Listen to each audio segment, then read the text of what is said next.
અમે અત્યારે સીજી નિકેતન સોસાયટીમાંથી હું અને અમારે ભાણેજ ત્રિષા પસાર થઈ રહ્યા છીએ.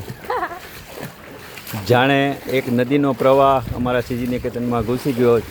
4 કલાક 5 કલાકનો અનરાધાર વરસાદ, અંબાલાલભાઈની આગાહી તૂટી પડ્યો છે અને કાયદેસરની નદીનું વહેણ અમારી સીજી નિકેતન સોસાયટીમાંથી પસાર થઈ રહ્યું છે.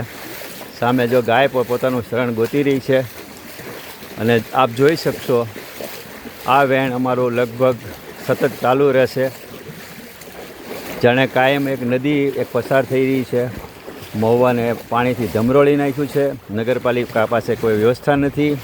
ગટર ડ્રેનેજ બધું ચોકઅપ છે. હવે આ જો રેલવેના ટ્રેક પાસેથી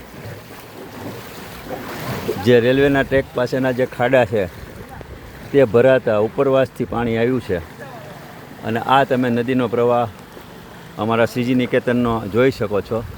છેક પોસ્ટલ સુધી આ નદી ચાલી રહી છે.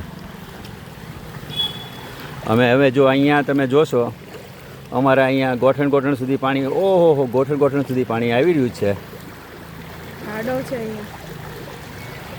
જોઈ શકશો. જો હાય ગાય દેખો,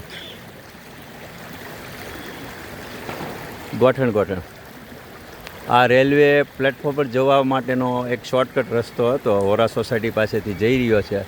એની હાલત પણ જોઈ શકશો. અત્યારે થોડોક પ્રવાહ ધીમો થઈ ગયો છે. બાકી હજી વરસાદ જો આવશે તો આપણે મહુવાને ઘણી બધી આર્થિક નુકસાની થઈ શકે છે.